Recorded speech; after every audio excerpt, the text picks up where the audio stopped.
Dünyada bu rakamlarla kendileme yapan firma sayısı çok nadir. Qaysi firmasi, Fransiyaning firmasi, shulardan urug'larimiz olib kelib, shu Xorazm sharoitiga ham mos keladiganlarni Sarvar do'stimiz taklif qilgan.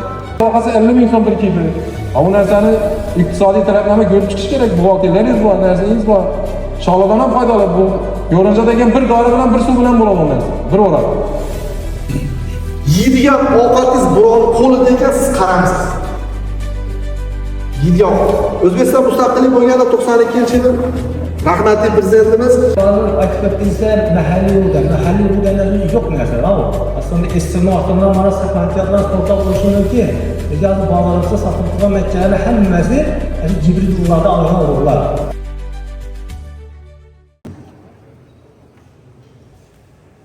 Assalomu alaykum, hurmatli fermerlar, hurmatli seminar ishtirokchilari. Bugun sizlarni bu yerga yig'ishimizdan asosiy maqsad Hamkor Adva Lux firmasining Makka asosiy Makka urug'lari va bundan tashqari sabzavot, poliz urug'lari bo'yicha bir prezentatsiya bo'ladi. Bu urug'lar sifatli, kasallikka chidamli, serhosil urug'lar. Shuning sizlar bu yerga yig'ib, diqqat bilan eshitib, yozib olib o'tirasizlar. Men hozir ruxsatlaringiz bilan so'zni shu Xorazm Adva Lux, Hamkor Adva Lux firma direktori G'ofur Ulug'bekga beraman. Marhamat. hurmatli mehmonlar, sharoitlar akalar. Sizlardan bu yerda yuz ko'rishib turganimizdan xursandmiz. Mening ismim G'ofur Ulug'bek. Urug'chilik sohasida 14 yildan beri O'zbekistonga chet eldan sifatli gibrid urug'larni olib kelish bilan shug'ullanamiz. Bizni chet eldan kelgan hamkorimiz Mehmet Chumer, bizni ham ustozimiz, ham do'stimiz. Greener kompaniyasini O'zbekistondagi rasmiy vakili hisoblanadi. Biz sizlar bilan bugun qishloq xo'jaligini asosi hisoblangan urug'chilik to'g'risida gaplashamiz. Xudo xolasa sizlar bizga bitirib qo'ymaymiz degan umiddamiz. Hamkor Adva Lux firmasi Toshkent shahrida joylashgan 14 yillik tajribaga ega bo'lgan urug'chilik korxonasi. Biz asosan chet eldan gibrid urug'larni O'zbekistondagi distributor hisoblanamiz. Bizning faoliyatimizda ko'pgina firmalar bor. Bular asosan Turkiyaning firmalari, Italiyaning firmasi, Rossiyaning firmasi, Fransiyaning firmasi.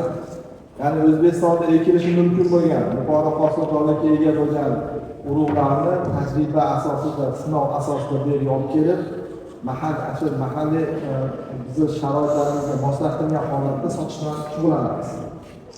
Biz asosan faoliyatimizni, ya'ni umumiy savdomizni 80-90% makiyajxona urug'chilikka moslashgan. Makiyajxona urug'chilikda biz Greener Forbes markasi orqali O'zbekistonda sotishlarimizni amalga oshirib kelyapmiz.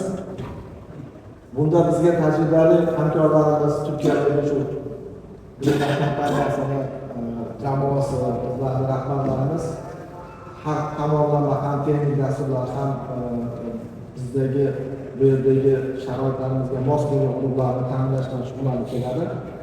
Biz faoliyatimizni asosan sabzavotchilik bilan boshlaganmiz. Sabzavotchilikda Turkiyaning Bursa to'qim firmasi va Genetika firmasini bodringlari, pomidor urug'lari, tarvuz urug'larini O'zbekistonga olib kelganmiz. Endi hozir hamma dehqonlarda bitta savol borda, nega o'zimiz mahalliy urug'larni kelmaydi, nega chet eldan biz urug' olib kelishimiz kerak degan savol bo'ladi. Bunga javobimiz shundaki, bizni o'rtada bir ma'lum bir vaqtda o'tish davrida bizni urug'chilik sohamiz ozgina nazoratdan chetda qoldida, dunyoda shu global o'zgarishlar, ya'ni havo shartlari, issiqliklar, kasalliklar, suvsizliklar o'rtaga chiqqanda bizni mahalliy urug'larimizni shu shart-sharoitlarga chidamliligi pasaygan. Masalan, eski bizni shu sovet davrida ekib yurgan pomidor urug'larimizni olib kelib O'zbekistonda hozir biz dalalarimizga ekadigan bo'lsak, issiqqa chidamayapti, yumshoq bo'lib qolyapti, kasalliklarga chidamayapti. Mana shuning ustida seleksiyani ishlamaganligi sababli biz chet eldan olib kelib shu urug'lar sotishga majbur bo'lyapmiz. Endi xudo xolasa bizdan keyin kelayotgan avlodlar biz o'zimiz ham shuni ustida ilmiy ish bilan shug'ullanyapmiz. Xudo xolasa yangi gibrid urug'larni bozorlarga kirib kelish va jahon talabiga mos bo'lgan navlarni yaratish bilan inshaalloh nima shug'ullanib kelyapmiz. Hozircha bizni qo'limizdan kelgani shu sifatli urug'ni O'zbekistonga olib kelish bo'lgan. Bu urug'lar nima? Biz O'zbekiston mustaqil bo'lib chet elga oshirganimizdan keyin bu urug'larga masalan asosiy bizni eksport qiladigan davlatimiz Rossiya bo'lsa, Rossiyada biz urug'larni naviga qarab bo'ladi. Masalan, rozvoy pomidorni misol qilib oladigan bo'lsak, Rossiyaning bozorida keng paradasi bormi deydi. Yo'q, biz o'zimiz eski Gulog'or, Yusufskiy pomidor bor desak, uning talabi yo'q. Talabga qarab taklif paydo bo'lganligi uchun chet eldan urug' olib kelishga biz majbur bo'lyapmiz va gibrid urug'larga ko'proq kuch qaratilyapti. Gibrid urug' degani nima degani? Gibrid urug' degani ikkita navni bir-biriga chaqishtirgan holat. Gibrid bilan GMO'ni chalkashtirmasligimiz kerak. GMO bu genomodifitsirованный organizm, bu har xil genlardan olingan. O'zbekistonda bu narsa mumkin emas, bizda ekilmaydi. Ko'pchilik gibridsa GMO'da uning deydi, unaqa emas. Gibrid urug'lar faqat shu ikkita navni yaxshi taraflarini olib, issiqqa chidamlik, kasalliklarga chidamlik, o'zida qattiq jo'natishga transportatorlik bo'lgan navlarni birlashtirilgan holat. Sizlarga shu avval sizlar ko'proq qiziqtirgan savollar shundan iborat bo'lyapti. Ham chorvachilar, ham sabzavot sohasida dehqonlar yig'ilgan ekan. Biz ishimizni, nimamizni, seminarimizni birinchi shu Makkajo'xoridan boshlasak, Mehmet Chumayga so'z beraman. Shu Makkajo'xori to'g'risida gaplashsak, undan keyin sabzavot temasiga o'tamiz. Yo'q,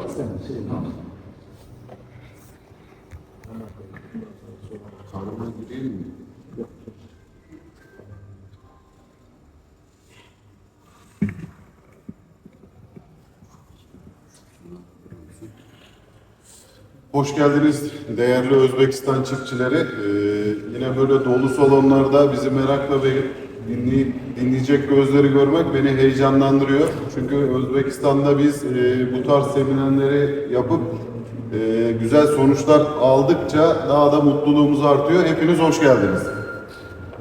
Avvalambor assalomu alaykum. Bunday yig'ilishlarda bizni tinglashga ishtiyoq bilan qaragan ko'zlarni ko'rib juda ham quvondim.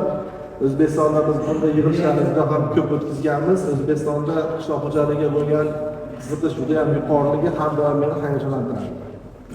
Şimdi bu partta, bu sunumda sizinle tanışacağız işte. Biz kimiz? Mısır'la ilgili hangi faaliyetleri sürdürüyoruz? Kısaca onlardan değineceğiz.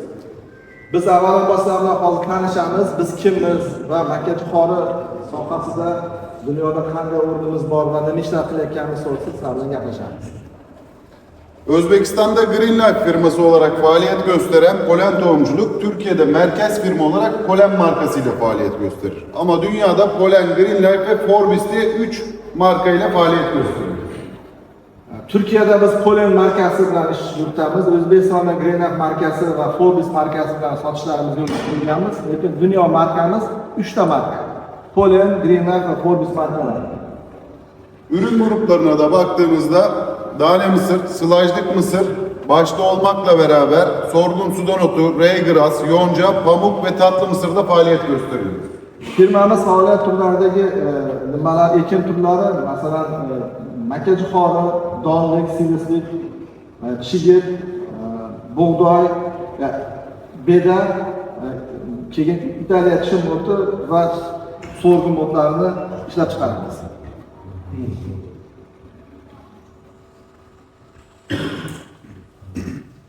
Bu gördüğünüz ürün gruplarımızın pazara sunduğumuz ambalaj tipleriyle başlayacağız. Ortada gördüğümüz sarı torba ve diğer yanındaki turuncu torba Özbekistan'da faaliyet gösterdiğimiz Green Life ve Forbis firmasının ambalajları.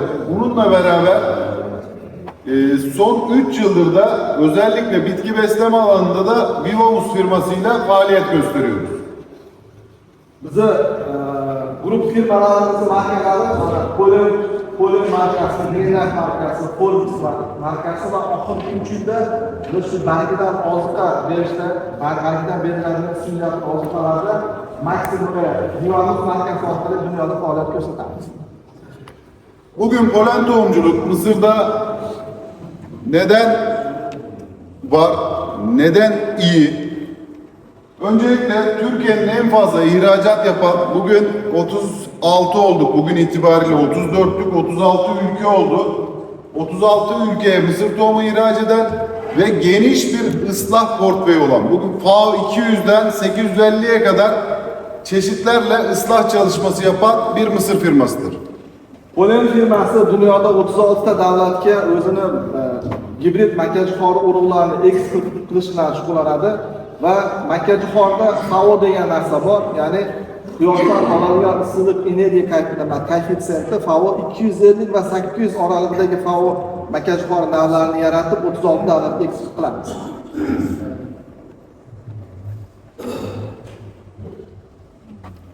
Türkiye'de ihracatı kontrol eden dernekler var. Biz de Ege İhracatçılar Birliği'ne üyeyiz. Yaklaşık 3 yıldır burada da en fazla mısır tohumu, dünyaya en fazla mısır tohumu satan firma olarak birinci olmaktayız. Turkiyada eksportchilarda shunaqa bir nimasi bor, birligi bor, hayati bor. Shuning ichida biz dunyoga, Turkiya davlatidan dunyoga eng ko'p eksport qilgan bitta Türk markasimiz 2022dan 2025-yilgacha birinchi o'rinda, eng ko'p eksport qilganlar ichida birinchi o'rinda kelamiz. Bunu neden anlattım? Tercih edilmek güzel bir şey. Ama kim tercih edilir? İşini iyi yapan, ürünü iyi olan, ürününü iyi takip eden tercih edilir. Biror narsani imtihon qilish yoki taklif qilish zo'r narsa yoki tanlash shunaqa zo'r narsa, kim tanlanadi? O'zini yaxshi navi bilan dunyoda o'zi marka bo'lgan, keyin bu navlarini har doim nazorat qilib kelgan, uni oxirgi natijalariga erishgan markalar birovga taklif qilinadi. Tabii bu da bize büyük bir sorumluluk getiriyor. Nasıl bir sorumluluk getiriyor? Hiçbir zaman duramıyoruz. Çünkü duran kaybeder. Sürekli ilerlemek, gelişmek ve her zaman en iyinin peşinde olmak zorundayız. Bu birinchi raqamda bo'lish bizga nima mas'uliyat olib keladi? Har doim o'zimiz ustimizda ishlashimiz, yangiliklarni orqasida oldida bo'lishimiz, yangiliklarni bozorga taklif qilishimizdek mas'uliyatni bizga olib keladi. Birinchi raqamga kelishdan ko'ra uni birinchi raqamda ushlab turish juda ham qiyin. Bu resimde gördüğünüz bizim deneme parsellerinden sadece bir tanesi. Ana shu rasmda ko'rayotganlar bizni tajriba uchastkalarimizdan ikkitasi. Burada gördüğünüz renk değişimleri var, fark ediyorsunuz. Bunların hepsi ayrı ayrı çeşitler. Mana shu rasmdagi ranglar farqli bo'lgan dala maydonlari hammasi farklı navlar. Burada baktığınızda da bu rakamlar şu an dünyada bu rakamlarla kendileme yapan firma sayısı çok nadir. Bunlardan bir tanesiyiz. İşte 345 bin, 346 bine yakın kendileme yapmışız ve 5500 çeşit yeni çeşitte deneme kurmuşuz. Mana shu raqamlarni ko'rsatyapmiz sizlarga. Bunaqa raqamlar bilan ishlayotgan dunyo markalari juda ham oz. Biz 346 mingga yaqin navni sinovga qo'yganmiz va buning ichidan 5584 ta gibridni ajratib sinovlarni o'tkazyapmiz. Tabii 5000 çeşit büyük bir çeşit baktığında rakamsal olarak. Ama seleksiyon öyle bir şey ki çok sert davranmanız lazım. Çünkü en iyi arıyoruz. Bu 5000 çeşidin içinden de sadece 1120 tanesini olur deyip tekrar denemeye almışız. 5584 ta gibridni ekib ko'rgandan keyin buni ichidan 1120 tasini shuni bozorga kiritsak bo'ladi deb ajratib olganmiz. Seleksiya shunaqa qiyin ishki, bu yerda hamma taraflarni nazorat qilish kerak, chunki bozorda raqobatbardosh narsani chiqarmoqchimiz.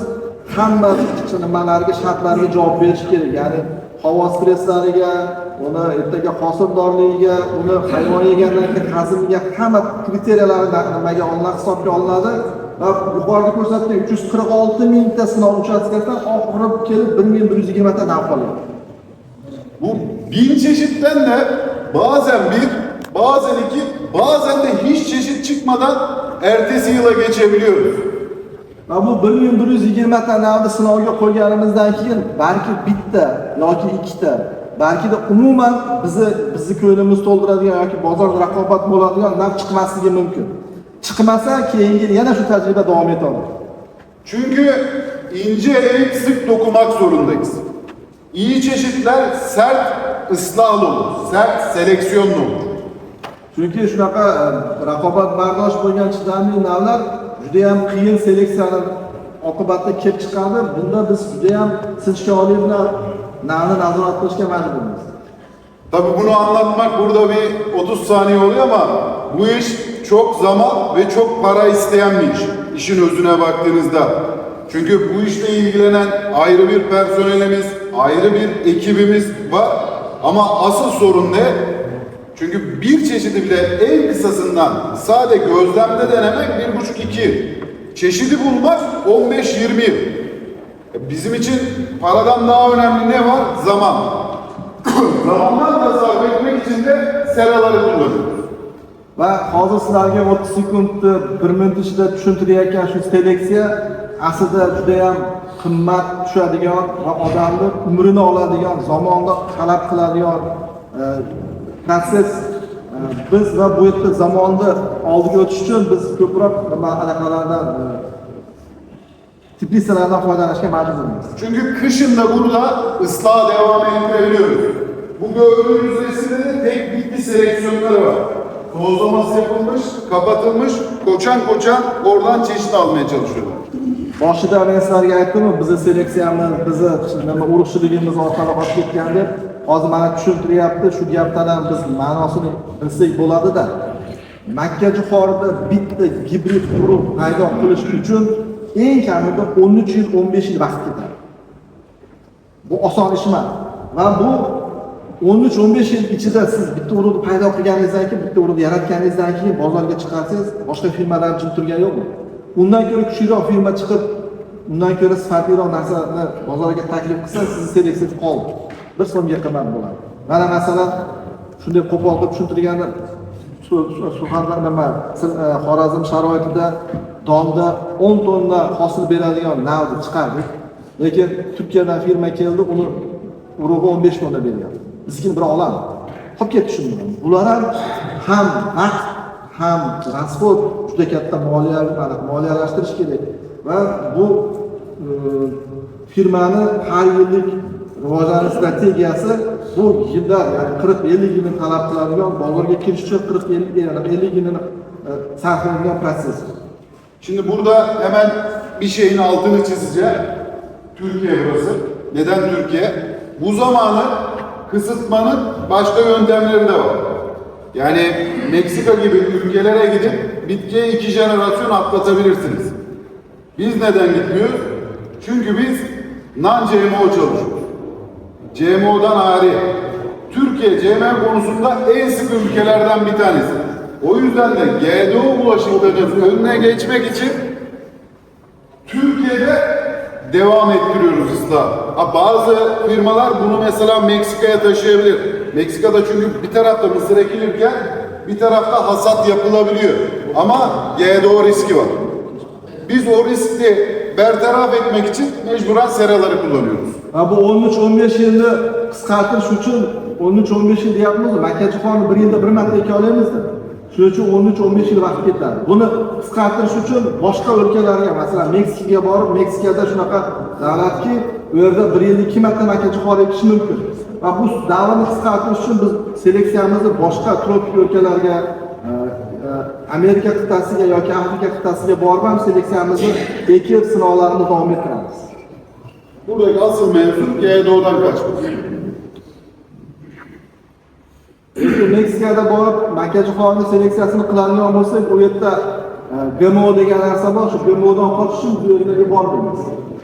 Tabii ıslah ettiğimiz ürünleri dünya çapında çalışan bir firmayız. Gördüğünüz gibi birçok ülkede de lokasyonlar kurarak o ülkelerin şartlarını, isteklerini deneyip görüyoruz, gözlemliyoruz. Çevir abi, kısa geçmiyor.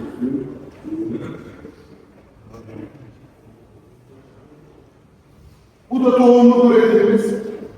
Hemen baktığımızda şuralar ana atlar, buralar baba atlar. Tohumluk üretiminde de dünyadaki en iyi teknoloji ve en büyük eğitimli üretim ekibiyle çalışıyoruz. Mana shu dala maydonimiz hozir shu gibrid Makka jo'xorini urug'ligini tayyorlash jarayoni mana rasmda ko'rib turibsizlar, o'rtadagi 4 ta qator bu onaliklar ekilgan, o'ringan joydagi 2 qatorda otaliklar ekilgan. Makkajo'xorida gibridlashtirish uchun shu otaligini onalikka chatishtirish kerak. Otaligi tepadagi shu sultoni bo'lsa, onaligi shu dumdum ustidagi sochiq. Buni gibridlashtirayotgan paytda 2 qator otalik ekiladi, changlab bo'lgandan keyin otaliklari o'rib tashlanadi, onaliklarda gibrid paydo bo'ladi. Shuni pishirgandan keyin urug'lik qilib olinadi. Şu resimde daha net gözüküyor. Bu aradaki anaların tepe püsküllerini bazen işçiyle bazen de böyle makinelerle alıyoruz ki kendilemesin. Babadan gelen tozla melezleme yapmamız gerekiyor. O'rtadagi shu 4 qator ekilgan onaliklarini sulton chiqarmasdan oldin sultonlarni chiqadigan o'suv nuqtasi olinadiki, shu o'zini gibridlashtirib qo'ymasin, o'zi changlanib qolmasin deb. 4 qator olingandan keyin 2 ta qatorda otaliklar qoladi, shu 2 ta qatordan kelgan chang bilan gibrid paydo bo'ladi. Ve en son tozlama bittikten sonra da baba atlar kesilerek imha ediliyor ki tohuma karışmasın. Bize lazım olan anadan gelen tohumlar. Çünkü hibritler buradan geliyor. Burası hibrit. Changlanish davri tugagandan keyin shu 2 qatorlik otaliklarni biz kesib olamiz. Undan keyin bu 4 qator onaligida paydo bo'lgan gibridlardagi urug'liklarni tayyorlashni boshlaymiz. Hasat da tohumluk mısırda koçanlı olarak yapılıyor. Onun için de otsu makineler kullanıyoruz. Va biz bu nima urug'liklarni tayyorlayotganda dunyodagi eng yuqori texnologiyalardan foydalanamiz va shu yerda gibridlarni yig'ishtirib olishda Oxford degan kombayn bilan yig'ishtirib olyapmiz.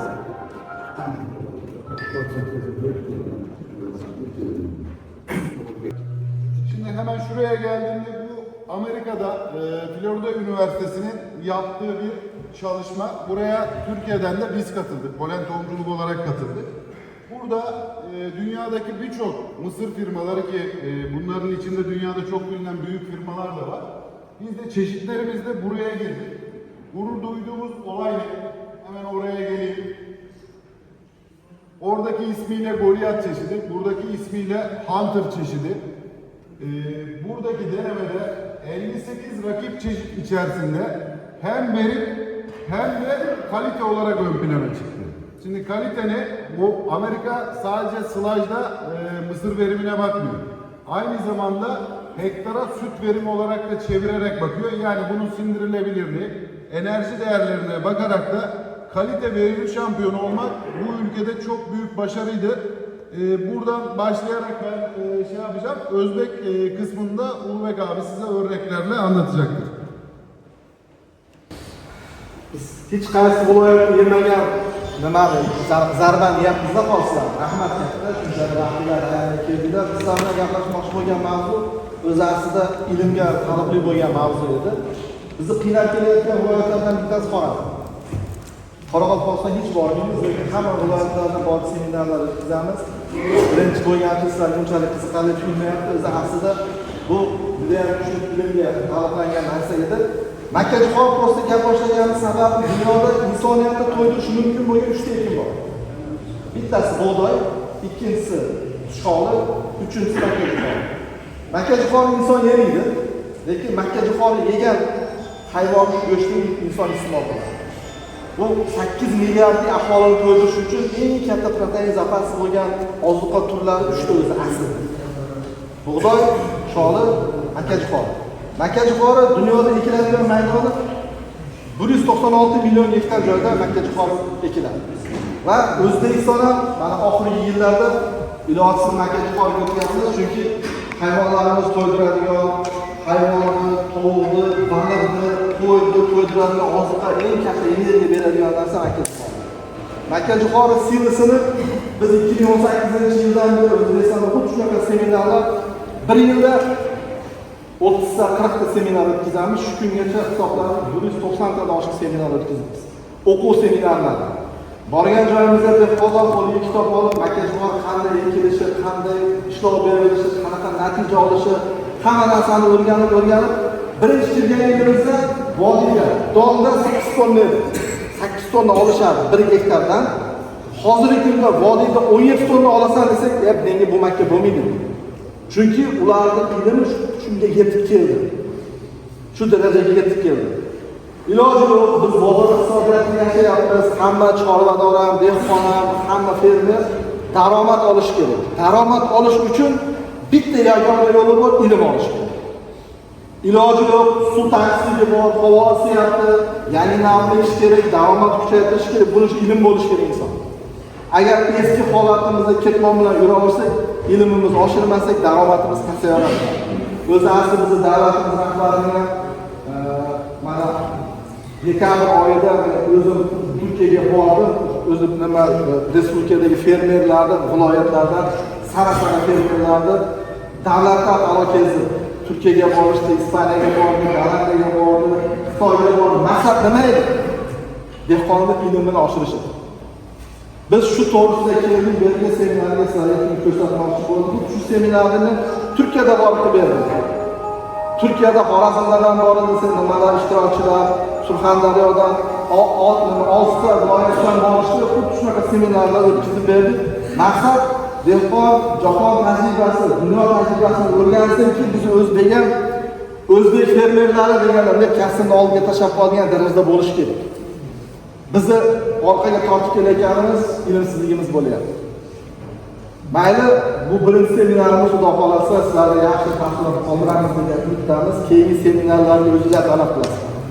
Hozir asli bizni O'zbekistonning eng sotuvimiz rivojlangan payti edi. Biz lekin vaqtimizni ayamasdan bu odam Turkiyadan keldi, men Toshkentdan keldim, seminarga kelib, hozir men berish maqsadida keldim. Makkajo'xori 2025-yilda natijasiga qarasak, eng daromad keltirgan ekin turi hisoblanadi. Chunki sabzavotlar yoki boshqa ekin turlari bu makkajo'xoridan daromad keltiradi. Daromad oshirishga kelganda makkajo'xorilarni chorvani boqishda, parrandani boqishda, baliqni boqishda hammasi makkajo'xori ekini juda ham katta o'rin egalladi. Nimaga makkajo'xori va nimaga aynan bizni firma birinchidan 2018-yil kirganimizda biz urug' bilan kirmadik bozorga. Biz ilm bilan kirdik. Har bitta viloyatga borib bevosita viloyatning tajribasini o'rganib, qaysi navlarni ekyapti, qanaqa natija olyapti, shularni o'rganib, mana shu viloyatlarga mos bo'lgan navlarni tanlab keldik. Bizni don yo'nalishimizda PR700 degan navimiz bor. Bizlar PR700 makkajo'xori doni qolaganida qizil rangga ega. Bu qizil rang nima? Bu makkajo'xori doni tarkibiga kerakli iste'mol qilgan hayvonlarni to'ydiradi va yuqori energiyaga ega. Masalan, ko'pchilik hozir bozorlarimizda Xitoy urug'lar paydo bo'lgan, Xitoy makkajo'xorisini ekadida. Mana bizda vodiyda, Antimada, Toshkentda, Samarqandda makkajo'xori sotib oladigan fermalarni, anaqa don sotadigan joylar tepasiga yozib qo'ygan. PR700 navini 100 so'm qimmat olamiz. Sabab mana boshqa rangli, boshqa makkajo'xori rangi qarasanglar sariq, bizga qarasanglar qizil. Sababi mana qarandashdan tovuqiga bersa, tuxumi sariqmas qizilroq chiqadi. Bo'yinroq chiqadi. Tuxumini ham so'qilmas. Bunga oddiy yo'l bilan erishib kelmagan, shu yillar davomida qilingan seleksiya natijalari bilan erishildi. Endi siyosiy yo'nalish ko'targan bo'lsa, xabarlar bor, shu vodiydan har respublikani xohlagan joyiga ko'rishingiz mumkin. 20 kilolik qoplarda simiz kelib sotyapti. Mana shu simizni qanday ekish kerak, qanday tayyorlash kerak, qanaqa qilib qorasimni sotyapti, qanaqa qilib buni sotish mumkin. Bularni ham agroklinikasi biz o'rgatamiz. Xohlagan odam bilan sport qila olamiz. Mana shu O'zbekiston bo'yicha tarqatgan firma bizning firma. Bizda har vaqtda har xil sharoitga ekadigan navlar bor. Firmamiz 16 xil nav bor. Bularga erta bahorda ekadigan, may oyida arpanoniga ekadigan, bug'doydan keyin ekadigan, kech qolsangiz avgust oyigacha ekib, yuqori hosil oladigan navlarni biz tanlab olganmiz. Va bular O'zbekiston tuproq sharoitiga moslashadi. Masalan, aynan Xorazmda qaysi tuproq issiqligi yuqori bo'lgan, tuprog'ida sho'ri bo'lgan, qumsol bo'lgan, qumli bo'lgan tuproqlarga tushadigan navlar. Yoki Samarqandda kvaliteti baland bo'lgan, yerosti suvlar yaqin bo'lgan joyda qaysi urug' ekish kerak? vodiyda bir marta ekib o'rniga yana makkajo'xori ekib daromad olish mumkin bo'lgan narlarni hammasini bozorga biz taklif qilib, bozorda yuqori natijalar olyapmiz. 2025-yilgacha, 2018-2025-yilgacha meni firmam, Hunter Agrolux firmasi O'zbekistonda sotuv miqyos nimasi darajasini qaraydigan bo'lsak, 108 ming qopga chiqdi. 108 ming qop degani nima degani?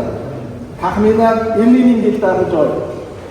50 ming gektar joyga biz makkajo'xori urug'ini sotdik. Bu o'zidan o'zi bo'lmaydi.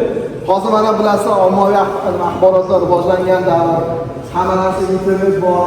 Agar biz bu yerda gapirayotgan gapimizga javob bera olmasak, dehqonni aldashni muddati 3 oyda, urug'ni berasiz, 3 oydan keyin natija ko'rinadi.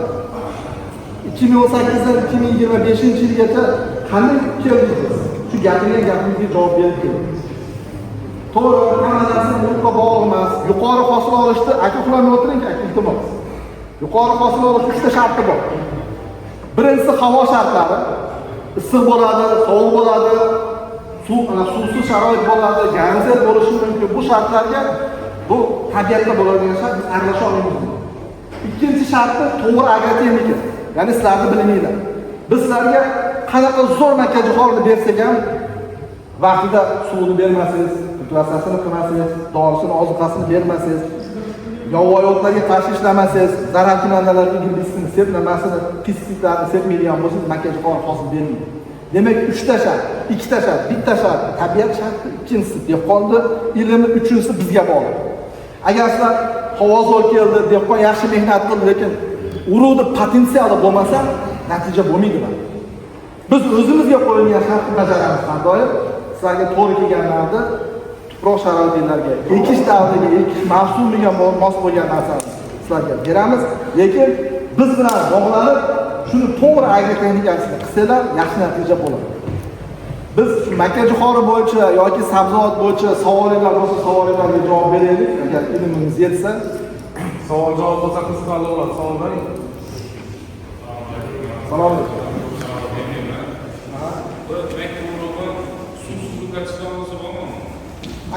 Makkajo'xori suvsiz bo'lmaydi. Menda suvim yo'q degan odam makkajo'xori ekmas. Makkajo'xorida ma'lum bir davrda 3 kun, 5 kun, 1 haftada shu davrda shu suvga, suvsizlikka chidamli bo'lishi mumkin, chidab turishi mumkin, lekin ba'zi suv berishingiz kerak. Buni qanday qilish mumkin? Davrizda xuddi mana shunday holat bo'ladigan bo'lsa, makkajo'xori chaqadi degan. Lekin biz urug'larimiz suvsizlikka, suv stresslariga chidamli, bu ham makkajo'xoriga dori solganingizdan keyin, mineral o'g'it solganingizdan keyin ko'p suv kutmasin. Agar suvingiz bo'lmasa, o'g'it solmaysiz. O'g'it solganingizdan keyin inson sifatida aytaylik, mana qovurilgan go'shtni yedingizda sirani chanqaysiz, to'g'rimi? Lekin Amazonda ochib turamiz, chanqamaymiz. Makkajo'xori agar ozuqani yemasa, o'rtada mana 15 kun garov suvsizlikka chidashi mumkin. Lekin bizda eski ekish texnologiyasi qolib ketgan, dorini beramizda keyin 40 kun chillasini kutadi. U noto'g'ri narsa.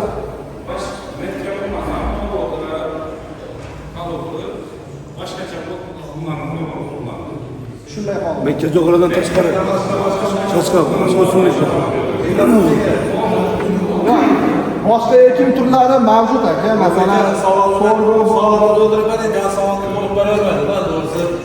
Bizani chorva fermer xo'jaliklarida asosan yaxshi yer berilmaydi, chorvachiliklar. Kumlab yer, yo bo'lmasa suv bor maydon yo zichqadon shunday yerlar berilganda, chorva fermerlari endi 90% da shunday. Bayramlarida bir yaxshiroq yer tushgan bo'lmasa, sizga savolni ben to'g'ri bera olmayman. Masalan, ben kumlab yerda bo'ladigan bo'lsa, bugun suv ostida 2 kundan keyin ham cho'llab qoladi. Bitta shuni sizda urug' bormi shunga bitta chidaydigan suv tashlab olib, masalan, kumroq yere borgan vaqtda bugun ochsak, ertangiz yana ham cho'llab qoladigan yerlarimiz ko'pda bizda. Asosan Xiva, Qo'shko'pir, Shovotdan ayrim fermer xo'jaliklari suv bormaydigan nelar bor. Eldinda masalan paxtani suvni ochib o'tirgan bo'lsa, bular suv o'tirmaydi. Misol tariqasida ular Makka ham suvga kerak bo'lib turgan vaqtda boshqasi ham shunga sal chidamliroq urug'ingiz bormi degan savol berib turgan. Shundaymi? Şimdi o zaman o soruyu şöyle alalım peki. Şimdi hiç su yok değil ama su kısıtlı. Doğru anlıyorum değil mi? Yani su kısıtlı. Bu kısıtlı su ne kadar kısıtlı? Yani biraz bizim de onu öğrenmemiz lazım. Hangi dönemlerde suyunuz bol, hangi dönemlerde suyunuz az? Çünkü o dönem bizim için kritik. Çünkü Mısır'da da öyle. Şimdi Mısır susuz olmaz dedi Ulubek abi. Çok su doğru söyledi. Mısır susuz olmaz. Ama elimizde kısıtlı su var. Mısır için bu kısıtlı su ne zamanlar lazım? Buraya değinmemiz lazım. Şimdi sizin tam tepe püskülü döneminde koçan çıkarırken su sıkıntınız varsa Mısır olmaz. Olmaz. Doğru. Anlatabildim mi? Şunu bir kere kafamıza koyalım. Yani biz bugün işte 15-20 ton hektarlardan verim alırken kısıtlı suda bir kere bizim hedefimiz işte 10 ton, 12 ton olmalı bir kere. Bu 12 tonu almak için ne lazım? Bu kısıtlı suda işte yeme döneminde su sıkıntısı varsa mısırı kapatırız. Başka ürüne geçeriz. Ama bu kısıntıyı bir öğrenelim abi. Yani ne bu sıkıntı? Kaynağı ne? Hangi dönemde az veya 3 su mu, 4 su mu, hiç mi? Burayı bir öğrenelim. Suvsizlik deganda oldin biz savolni to'g'ri tushunib olaylik-da. Suv umuman yo'qmi yoki suv chegaralanganmi? Kam bo'lsa qaysi davrlarda suv bo'ladi, qaysi davrda bo'lmaydi. Shunga qarab turib makkajo'xoni ekishni planlashtirishimiz kerak. Masalan, bahordan may oyigacha suv bo'ladigan bo'lsa, ertaroq ekib, may oyigacha aynan chaylanish davrini yetkazib olishimiz kerak. Agar maydan keyin misol uchun avgustgacha suv bo'lmaydigan bo'lsa, demak biz avgust emas, iyul oyida ekib turib, avgustga borganda suvga yetkazib olishimiz kerak. Makkajo'xori asosan 4 ta davrda suvga talabi bo'ladi. Birinchi davr urug' ekilgandan keyin suv bo'lishi kerak, urug' chiqishi kerak. Birinchisi. Ikkinchisi, makkajo'xori 4 bargli bo'lgan vaqtda. Makkajo'xorini qarasanglar, pastdan sanab kelganlarda 5-bargda dumil paydo bo'ladi. Bolasi paydo bo'ladi. Yer ustiga 4 ta barg chiqqandan keyin tuproqning ichidagi 5-bargda uni homilalik davri bo'ladi. Shu paytda makkajo'xori dumil tugadi. Mana shu davrda suvga ehtiyoj bo'ladi. Keyingi davr 8 bargli davr. Agar 4 bargli davrda suv bo'lmagan bo'lsa, makkajo'xori nima deydi? O'zini kompyuter bor, uni ham shu ham aytadi, hozir suv oz. Men tug'sam, kattaroq tug'sam, boqolmay qolaman. Undan ko'ra kichikroq tug'aydi. Shuni yetkazib olaman. Agar shu vaqtda suv bo'lsa, ozuqasi bo'lsa, shunga qarab turib kattaroq farzand tug'adi. 8 bargli davrga kelganda makkajo'xori qatorlarini va bo'yni programmalashtirayotgan davr bo'ladi. Masalan, makkajo'xori o'rtadan sindirib turib sanasanglar 16, 18, 20, 22 qator bo'ladi. Bu nima? Ana shu vaqtda masalan 16 qatordan turgan bo'lsa, men deydi suv yetarli ekan, ozuqam yetarli ekan, 18 qator qilib, 20 qator qilib bemalol boqa olaman. Agar suv ozroq bo'lsa, 14 qatorga tushishi, 12 qatorga tushishi deb makkajo'xorining aylanasi pasayishni boshlaydi. Va bo'yiga ham 42 qator, 20 qator, 60 qatorgacha bo'ladi-da, to'xtadingda 60 qatorni programmalashtirib olsam, suv yo'q, ozuqa yo'q, ertaga 3 bo'shlar paydo bo'lib qolishi mumkin, ichida don to'lmay qolishi mumkin, qisqartiradi. 8 bargli ham biz shu qarorimiz shu. Endi undan keyingi davr sulton chiqarayotgan payt. Sulton nima? Bu tepadagi erkak o'rni. Erkak o'rni baquvvat chiqishi uchun tepadagi changlarni ayol o'rnlari bunday sochlariga tekkizib changlatish uchun mana shu vaqtda suvga ehtiyoj bo'ladi. Agar shu vaqtda suv bera olmasangiz, erkak o'rni qurib qoladi. Qurib qolgandan keyin makkajo'xori changlata olmaydi, don paydo bo'lmaydi. Va ishda hozir 4 ta davr bo'lib, chaynani davri tugagandan keyin vegetatsiya davri tugaydi, makkajo'xori generativ fazaga o'tadi. Vegetatsiya va generativ faza nima? Vegetatsiya davri o'sish davri, generativ davri don to'ldirib o'lim nimasiga prosesga o'tayotgan davr. Mana shu davrda biz 4 marta suv bera olishimiz kerak, minimum aytganim. Agar suv bemalol bo'lsa, oladigan ekan, bo'y o'sishga, undan keyin chaynar bo'lgandan keyin donlarni to'ldirishga suv bersa, suv muammo bo'layotgan paytda mana shu 4 ta davrni hisob-kitobini qilishimiz kerak. Yerda undirib olishga zaxira suv kerak. 4 bargli paytda donni qanchalik katta yoki kichikligini qilayotgan paytda suv berishimiz kerak.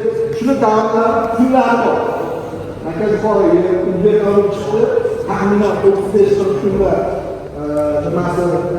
25-30 kunda to'g'rilanib davr 40 yilda shunda 8 davri 70 yilda sulton chiqarganlar. Mana shuni planga qo'yib markazga qolayotganman. Bu ham don yo'nalishida, ham Silis yo'nalishida bir. Chunki Silisda don kerak emas deb tushunadi ko'pchilik. Silisga asosiy quvvati va Silisning massasi dondan keladi. Yana savollar bormi? Yo'q. Qurt yeminga urug' yo'q. Qurt qachon yeydi? Markaziy qonun o'zining immunitizmi bor. Immunitizmi quyosh chiqqan paytda bargini shunday ko'tarsiz, endi tutga o'xshagan narsasi bo'ladi. Shu qurt deganda markaziy qonun o'zining tanasini sert holatga olib keladi. Tishlolmaydigan holat. Mana shu holatga agar suvsiz bo'lsa markaziy qonun oziqasi kam bo'lsa, immunitizm ichkariga kirib o'zining jonini saqlaydi-da, barglarni bo'shatishni boshlaydi. Mana shu paytda qurt yeyishni boshlaydi. Hammasi bir-biriga bog'liq narsa. Qurt yemasa agar, qurt yemagan narsani etiga moyizdan yapadi. Hemen ben o konuya bir ufak detay yapacağım. Kurt yemeyen mısır sorusu aslında güzel bir soru. Neden güzel soru? Dedik ya hep iyi arıyoruz. Çiftçi ihtiyaçlarında şey yapmıyoruz. Kafamızın kenarına şey yapıyoruz. Bu bir talep baktığında. Abi kurt yemeyen mısırla ilgili çalışma yapıldı. Ama neyle yapıldı? GMO ile yapıldı. Yani GDO ile yapıldı.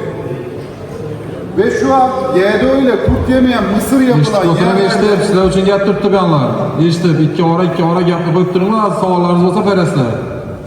Bir odam jon kuydirib turibdi. O'zlarimiz hurmat qila oldimmi mana? Kurt yemeyen mısırların ekildiği ülkelerde ne başladı? GDO'lu mısırın ekildiği daha doğrusu. Abi intiharlar başladı. İnsanlar da kafayı yedi. Ölümler başladı. İnsanların şekillerinde bozulmalar başladı. O yüzden bazı şeyler mümkünken bazı şeyler mümkün değil. Bunu kabul ediyoruz. Neden? İnancımız da zaten bize bunu emrediyor. Çünkü GDO aslına bakarsanız inanca da aykırı bir sistem, metot. Teknoloji kabul ediyoruz ama şu an kullanmıyoruz. Qurt yemiga makka jihori qilindimi? Chiqarildi, shunaqa makka jihori bor, lekin bu tarkibida GMO bor. GMO degani, mesela bundan oldin ham tushuntirdim, gena modifitsiyali organizm. Ya'ni boshqa o'simliklardan, boshqa hayvon turlaridan gen olinib makka jihoriga qo'shiladi. Ana shuni qurt yemaydi. Lekin uni mol iste'mol qilsa, molga shuni biz iste'mol qilsak, xuddi shu gen bizga o'tadi. Masalan, Amerikada, Meksikada, Braziliyada odamlar farzand ko'rganda farzandlar dumli bo'lib ketgan. Tushunasizmi? Ashu maymundan gen olingan, timsohdan gen olinganda ashu odamni farzandlariga genetik yuqqan. Shuning uchun GMO mumkin emas. Biz O'zbekistonda 100% mumkin emas, Turkiyada ham mumkin emas. GMO inson uchun juda ham katta zarar keltiradi. Shuning uchun makka jihorini qurt yemaydiganini qiladigan bo'lsak, unga GMO qo'shishimiz kerak. GMO inson uchun juda ham zararli narsa. Savollar bormi? Abi kurtla mücadeleyi anladım bence. Hani kurt yemeyen mısırda tamam. Geçelim. Sizler ayıp duran Türkiye'nin buradan Özbekistan'ın bundan farkı, ürün çıkışında, hasılarında, sanarlarında farkı var. Bu arada O'zbekistonning ulug'i degan qomati zarur. Mana shu hozirgi biz mahalliy ulug' deganimiz ham o'zi asli shu Turkiyada, Yevropada kelgan ulug'larni bosh ko'tarib olib, o'rtasini qolib ekayotgan ulug'imiz. Bu F2 deyiladi, ikkinchi marta ekish deyiladi. Gibridni tushuntirdik-ku sizga. Gibridda ikkita yaxshi navni bir-biriga chashtirib, yaxshi taraflarini olib gibridlashtirish. Endi buni yana qayta ekadigan bo'lsak, yo otaligi yo onaligi tortib ketadi. Men sizlarga hayvon tilida tushuntirsam, bitta bo'yi pastroq suttor sigirga, bitta bo'yi balandroq baquvvat yuqori qochibmiz. Bundan farzand tushdi. U bekoni ham o'rtasini oladigan yaxshi zotdor narsa bo'ladi. Endi uni oddiyga boshlaydigan bo'lsangiz, unda yo otasiga yo onasiga tortib ketadi. Bo'ydor bo'lib, doni kichkina bo'lishi mumkin yoki bo'y kichkina bo'lib kasallikka chidamli bo'lmasligi mumkin. Shuning uchun O'zbekistonda aytayotgan biz eski Xurshov makka jihorlarimiz, asha O'zbekiston 601 makka jihorlarimiz hozir ham bor. Lekin ularning hosildorligi, tarkibidagi oziqaviyligi past bo'lganligi uchun gibrid makka jihorini ham unumchanligida, ham o'simchanligida, ham ozuqa birligi baland bo'lgani uchun bizni talabimiz shunday bo'lgan.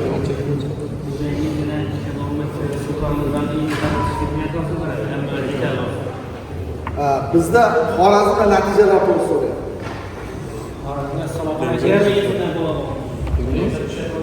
Xudoyisiga bonganmi sizga? Silosun boshidagi xamirimiz Xorazmda yangi bozorda Xudoydan keyin qanti. Qanti 90 kunlik molamiz va 70 kunda 80 kunda silos olsangiz bo'ladi. Nechta tonna hosil bergan? Tonnasi. Xamirlarimiz birinchi ekini 95-100 tonnadan berdi. Yine ekinadan yangi bozordan bulatam. Endi başta mesela bantara bulundaki bularni hozir reklama qilsa majmuamasa hozirdan yuradi, tovarlari sotilgan bo'ldi. Qayta iltimos qilib oldim bularni. Rahmatli. Bizning Xorazmda men ko'p oilalarning bolalari silosini Toshkent vodiy taraflarini silos boshlanib ko'rib havas etadi. Bizning Xorazm dehqonlar shunday bozor, shunday hosil olsak turib makkalarga sotib tamom bo'lib ketdi. Men bir fura oldim. 2 kun burun o'zi so'radi. Makkalarni qaytarib qo'ying mana. Bizda qolmadi. Yo'q, aytdim, bizlar Xorazmda odam qo'yilgan qadar havas etasiz. Mana dekasatlarni ko'rsangiz. Siloslar shunday silosdan oladilar. Yana bir yerda 200 yildan beri ishib turibdi Xorazmda. Yana aytganlarning telefon nomerlari bor, gaplashib ko'rsangizda davom bo'yicha, silos bo'yicha. Silos bo'yicha Xo'jalik bor mahsulot. Oldingi yili bizdan ekdi. Shu biz bilan yonma-yon boshqa firmaliklarni ekib ko'rgandi. Ha, firmaliklarni ko'rishadi. Kebius degan ovulda ekan, KVS firmaniki. Yonma-yon ekanda donda bizga 1 tonna baland berdi, silosda 10 tonna baland berdi. Xanderi 70-80 tonna orasida berdi. Ikkinchi ekkan xanderi 50 bilan 60 tonna orasida. Endi ba'zi aytib o'tdingizda mahalliy urug'dan o'zi yo'q narsa bu. Aslida iste'moldan mana saklantiyat transportlab bo'lishi mumkin. Hozir bozorda sotib turgan makkalarning hammasi gibrid urug'lardan olingan urug'lar. Buni hozir bo'yab sotib turib boshqa sotib turib gibrid urug'lar narsa qoldirmaydi. Bundan chiqqan urug' bari o'ziga hosil bermaydi. Yildan tozadan olish kerak. Albatta endi buni ekib yerlar biladi. Endi kimlar bor? Ajib makkalar. Bu chorva haqiqatan ham 1 yil 2 yil chorva bo'ladi ko'psi. Endi ko'pchiligingiz ko'pdan beri chorva olib ketsa, chorva qiyin sotadi. Bu 5 yil 10 yilda zo'rg'a kalab olgan narsa. Bu dehqonchilik bo'lsaydi, bir yil ekib, yuzakda ya bo'ldi ya bo'lmadi deb aytsam. Bu kasalligi va boshqasi bor, yana bir balasi, har bir narsa gap turibdi hozir. Shuning uchun asosiy narsa bu immunitetga bog'liq narsa, qonni do'q bo'ladigan bo'lsa, o'sishdan ham qolmaydi, boshqadan ham qolmaydi. Lekin 2 yildan beri mol ekkanimiz 96 nadan 2006 yildan beri chetdan mol ekkanimiz, nechun hali mollarimiz nasli bo'lib bo'lmadi. Shu darajada bizning ongimiz past emas-ku. O'sha fermaxonamizda ham naslli mol bo'lishi kerak edi. Borazan 6 o'ra turibdi, ichida bir 6 dona shaqirishga turibdi. O'sha zamondan o'tib o'tirmiz. Zamon narsa hech qanday zazimoz kuch minib yurganingiz yo'q-ku. Hamma inomarkada yuribdi. Mollar ham yaxshisidan tanlab, yaxshisidan foydalanish kerak. Hozir o'rtacha 3-4 oylik semental buzoqlarimiz 20 million 30 million bo'lib ketdi. Nechun shuni yilda 100 sig'iringiz bo'ladigan bo'lsa 50 o'jak sotsanglar bo'ldi sizlar, boshqa foyda nima kerak? Hamma yeringizni ekib turib. Sho'lani ekasizlar, bu vaqtda molni bozorga chiqarsangiz pul bo'lib turibdi, boshqa bo'lib turibdi. Bozorni ko'rib o'tirsizlar, o'zingiz narxini ichib o'tirganda, go'shtni narxini ichib ko'p o'tirganda ko'rib turibsizlar. Endi Rossiya boshqa yerlardan o'sha 3-4 oygacha karantin e'lon qilib, bozorga umuman narsa kelmaydi bo'lib turibdi. Chetdan kelgan narsalar. Hozir Indiyada ham, Pokistonda ham davlatlardan go'sht kelish to'xtatildi. Shu narsalarga e'tibor berishing. Xalqni boqishi sizlarning zimmangizga tushib turibdi. Shartnomada shunday xalqqa arzon mahsulot yetishtirib beraman deb. Bir oy Navro'zda yarmarka bo'ldi. Biringiz mahsulot chiqarmadinglar. Hammangizni nala shu go'shtni shu yerda netdik. Agar qo'rangizda mol bo'lib turgan bo'lsa, ol ekib bersini, xolanini so'yib chiqar. Arzon o'zim sotib beraman deb aytar edinglar, mard bo'lib. Hamma narsa oziq-ovqatga bog'liq bo'lib turibdi. Silosni eksangiz, shu silosni zoya bo'lmasin deb molni samosaga ko'paytirasizlar. Bo'tim zoya bo'lmasin deb turib. Ama 10% yerine doğru hakikaten o'zine gerekli şalay kesin, boshqa kesin, xaroz kesin, bu narsani 10% yerinizga ruxsat berilgan. shartnomamizda ko'rsatilgan 90% chorva ozuqasi ekinlar ekish kerak. Bu yerdan aytamiz hozir masalan turistik bedalarimiz 6 o'roq bo'lib turibdi. Lekin ko'pchiligingiz aytasiz, bu 6 o'roq bo'lgani bilan mol uncha yemaydi-ku, undatmaydi-ku. To'g'ri, foyasi qalinroq bo'ladi, lekin duku degan narsalarimiz chiqib ketdi-ku. Tem более bu tez o'sgandan keyin, tez natgandan keyin uni tarkibida kletchatka sal kamroq bo'ladi. Mol hazm etish uchun yaxshiroq bo'ladi bu narsa. 1 gektar yerdan 400 kg beda ololmasangiz, hozir bedani bahasi 50 ming so'm 1 kg. Bu narsani iqtisodiy taraflama ko'rib chiqish kerak. Buxgalterlaringiz bor, narsangiz bor. Sholadan ham foydali. Bu yo'rinja degan bir dori bilan bir suv bilan bo'ladi bu narsa. Bir o'rab. Qiyomatda 2 suv berasiz. Bu talab ham etmaydi bu narsa. Masalan, hozir yaxshi beda urug'lar chiqib ketdi. Doğru o'zimizni Xiva beda urug'i bor masalan, 4 o'raq bo'lib qoladi. Lekin mol tush ko'rib deganini orqani dukudan chiqarib bersangiz baribir yeydi bu narsani. Foyasi qattiq bo'lgani uchun oyoqini tiyina oladi bu narsani. Dukudan chiqarib bersangiz bemalol yeydi. Tez o'sgandan keyin foyasi sal yirikroq bo'ladi bu narsalarni. Urug'da endi prosta hozir bizlara tezroq mahsulot. Hozir kimni qaraydigan bo'lsangiz, mol boqib o'tirgan, bo'rdoqchilikka boqib o'tirgan odamlarning yarmi vitamin o'rdistirmoqqa qaradi, vitamin. Nima kerak mendan qaranda vitamin masalan. Ha desa tez samirtiradi, tez bo'ladi, tez yetiladi degan maqsadda aytib o'tiribsizlar. Inson sog'ligichi. Bu o'tlarimiz ham shunday, Makkamiz ham boshqasi ham. Shuning uchun bu istara bu reklama emas, bu urug'dan eking, bu nadan eking deb turib, bu bir mashin urug' degan narsa u hech narsa emas. O'zi klientlar o'zi borib akaveradi. Kimga nechik ne kerak? Manga ko'ru Makkasi kerakmidi? 4 metr bo'lsin, 5 metr bo'lsin desangiz, xohlagan namingiz bor. Borsangiz, g'amni urug'i topiladi, boshqasi ham topiladi. Xohlang bu yerdan oling, xohlang bozordan oling. Urug'ni o'zingiz topasizlar uni, hech qanday muammolari yo'q. Lekin maqsadimiz ozuqa ekinni ekish kerak. Chorvaga bo'lgan ozuqa ekinni ekish kerak. Kimda savollar bor?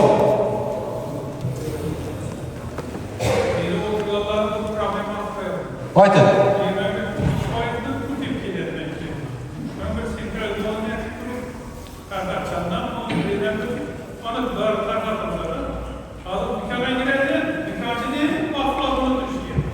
Doğru. Reis bak, qarab turing ya. Bu Makkani ekish nasi bor-ku. Kurt chiqmasdan burun ekib bersak, imunchakli bo'lgandan keyin o'zingiz bilasiz buni, 3 yildan beri ekib keltirsiz. Kimyasini, ilojisini yo'q, yana biz aytib beramiz. Haqiqatan ham aytganingizdan keyin men mamoda tadbirkor bo'ladigan bo'lsam, size bu kurtları deydidan, bu kurtları bunu o'ttiradi deydidan, yon boshida yana bir narsani deb beradi-da. Bu to'g'ri tushundik bu narsani. Bu yerdan iltimos etamiz, shu Makkani kurtini, nani kimyani top o'zi sotaveradi. Muammosi yo'q. Bu narsani aytamiz. Central zone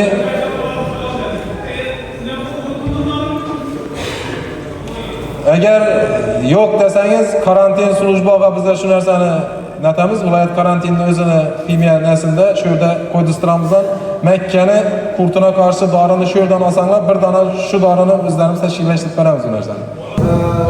Xorazmda qurt populyatsiyasi juda ham rivojlangan. Ko'p lekin turlarni o'zgarib ketyapti. Bu bizning Makkajo'xori urug'larimizda qurtga chidamli deyolmaymiz. Undan oldin ham aytib keldik. Qurt bor, dalada bor, narxi tushadi. Lekin buni ta'sir qilish modda nimalari bor? Bunaqa dorini tarkibidagi ta'sir qilish moddalariga qarab turib, sizlarda bor bo'lgan qurtlarga qarshi kurashadigan nimalarni, dorilarni biz yetkazib beramiz. Faqat akamdan urug'ni olasizlar, ekishdan oldin o'zi aslida qurtni qarshi kurashni 1 yil oldin boshlash kerak. Qurtni lichinkasi qoladigan, tuxumi qoladigan davri bor. Kuzda 1 yil oldin ekilgan ekinlarda foydalari qoladigan bo'lsa, qurt shu yerga lichinkasini qoldiradi. Keyin yili shu yerdan tuxumdan chiqadi, o'zini hayotini davom ettiradi. Shu yerni haydovidan boshlab agar yaxshi kurashadigan bo'lsa, yaqin 2-3 yil ichida Makkajo'xoriga tushadigan qurtlarning hammasini dorisini qo'llab Makkajo'xorini zararkunanlardan tozalashimiz mumkin. Lekin hozir ham kech emas. Makkajo'xorini olganlardan keyin o'sha davrida kerakli bo'lgan ozuqalar nimalardan, preparatlardan biz o'zimiz ta'minlab beramiz. Qurt masalasida alohida seminar o'tkazib beramiz xohlasanglar aka. Kuzda chaqirsanglar, sizlardagi mavjud bo'lgan faktorlarni, unga ta'sir qiluvchi moddalarni, unga qanaqa kurash kerak hammasi to'g'risida bir qator tushuntirib beramiz. Bizda temamiz juda ko'p edi. Eshitmayapsizlar? Eshitmayapsizlar. Eshitmasanglar qani gap? Masalan, men tayyorlab kelgan narsa hammasi miyamda o'chib ketdi hozir. Men sizlarga makka ekishdi, o'stirishdi, qurtga qarshi kurashdi, ekishda nimasini qaysi paytda o'rishdi, oziqani qanday tayyorlanishdi, molga qanaqa ratsionda berishdi, samaradorligini oshirishdi, hammasini tushuntirmoqchi edim. Chunki hammasi o'chib ketdi miyam. Qurt bo'yicha alohida seminarga chaqirib biz kelamiz. Bizga ham yordamchilarimiz bor, karantin inspeksiyadan odam olamiz, shu kimyoviy vositalardan shug'ullangan firmalarni olamiz, kelamiz. Bir chekkadan shu dorilayotgan paytda kelib o'quv seminar qilib dalada ko'rsatib beramiz aka. Ta'sir qilmasa talabini bizga qo'yasiz. Chaqiringlar, kelib ko'rsatib beramiz hamma narsani. Assalomu alaykum. Endi bu yerda kuru Makka jo'xorini eshitmagan emas, bu yerda bog'dorchilik fermerlar ham borda. Unga sabzavot qolizmi, bu qator orasiga ekiladigan ekinlarni ham bir yangi navbar bo'lsa bir tushuntiring. Bo'ldi. Bor bo'lsa ayting. Aka, mana sizni imini nima qiziqtiradi? Ayting. Bog' orasiga nima ekansiz? Misol uchun kontarimiz ekiladi. Hop. Sabzavot ekiladi, pomidor, badrin, shunaqa. Evet, sebze grubuna geçelim.